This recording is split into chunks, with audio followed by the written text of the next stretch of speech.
Assalamualaikum warahmatullahi wabarakatuh. Salam sejahtera bagi kita semua. Shalom, Om Swastiastu, Namo Buddhaya, salam kebajikan.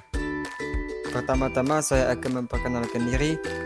Nindya Praja Muhammad Idrus, NPP 300357, kelas 4. Saya akan menjelaskan tindak pidana korupsi dengan dosen pengampu Pak Joni Pabisa. Apa itu tindak pidana korupsi? Korupsi adalah suatu hal yang merugikan dan mengambil hak milik orang lain. Selanjutnya, kita akan menjelaskan tindak pidana korupsi secara terperinci. Tindak pidana korupsi. Apa yang dimaksud dengan tindak pidana korupsi? Tindak pidana korupsi adalah setiap orang yang secara sengaja melawan hukum untuk melakukan perbuatan yang memperkaya diri sendiri atau orang lain. Suatu tindak pidana korupsi merupakan suatu perbuatan yang dapat merugikan keuangan dan perekonomian suatu negara tertentu. Lalu, pertanyaannya, kenapa seseorang melakukan suatu tindak pidana korupsi? Alasan seseorang yang melakukan tindak pidana korupsi, yakni pertama, ingin memperkaya diri sendiri. Kemudian, keuntungan yang didapat dari korupsi lebih banyak daripada gaji yang ia peroleh. Lalu, adanya dorongan dari keluarga karena adanya gengsi semata. Kemudian, memiliki sifat tamak, rakus, moral yang tidak kuat, dan gaya hidup yang konsumtif. Selanjutnya, jenis-jenis tindak pidana korupsi. Jenis-jenis tindak pidana korupsi.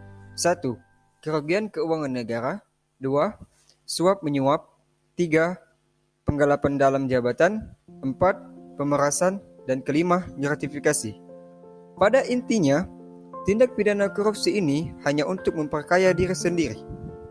Selanjutnya, tindak pidana korupsi yang ada di seluruh dunia. Negara yang paling tinggi kasus tindak pidana korupsi adalah negara Haiti, yakni di Irak. Kemudian, negara yang paling rendah atau negara yang bersih dari korupsi adalah Selandia Baru. Lalu, bagaimana dengan Indonesia sendiri? Bagaimana tindak pidana korupsi yang ada di Indonesia? Pertama-tama, kita akan menjelaskan Komisi Pemberantasan Korupsi atau lebih dikenal dengan KPK. Apa itu KPK? KPK adalah lembaga negara yang dibentuk dengan tujuan meningkatkan daya guna dan hasil guna terhadap upaya pemberantasan tindak pidana korupsi tersebut. KPK itu sendiri bersifat independen dan bebas dari pengaruh kekuasaan manapun. Kemudian ada pertanyaan, apa manfaat dari dibentuknya KPK?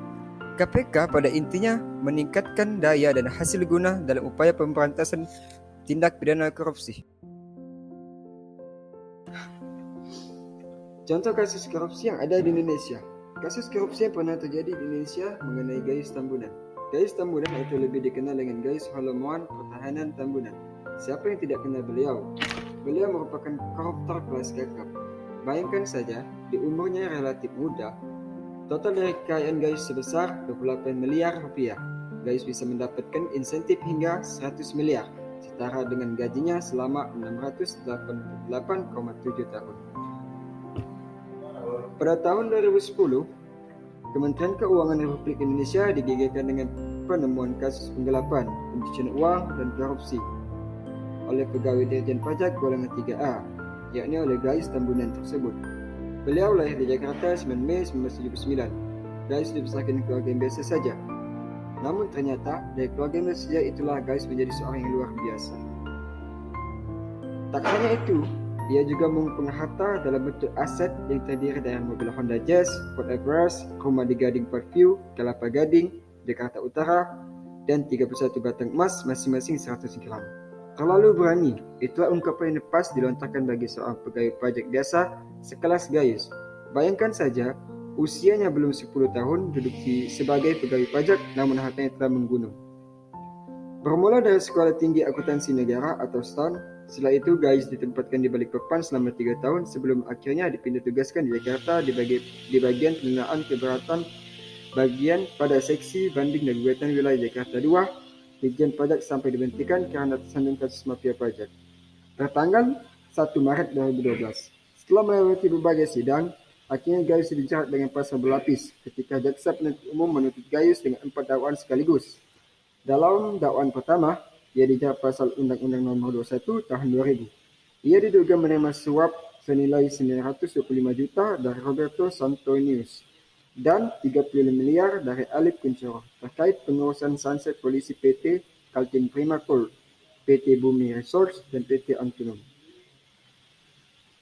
Berbeda dengan dakwaan pertama, dalam dakwaan kedua, Gais dianggap telah menerima gratifikasi sebesar 659.800 US dollar dan 9,6 juta SGD, namun tidak melaporkan ke KPK. Kemudian dakwaan ketiga, Gais dijerat dengan pasal Undang-Undang Nomor 25 Tahun 2003 tentang tindak pidana pencucian uang dengan menyebutkan asal-usul harta kekayaan dalam penyediaan layanan jasa keuangan. Akibat dakwaan tersebut, Gaius tak hanya dihukum penjara, namun ia juga dimisikan dengan menyita harta-hartanya yang terkait dengan perkara yang telah disebutkan. Cara-cara mengatasi tindak pidana korupsi atau tipikor, yakni dengan menanamkan nilai-nilai integritas. Antara lain ada 10. Yang pertama adalah jujur.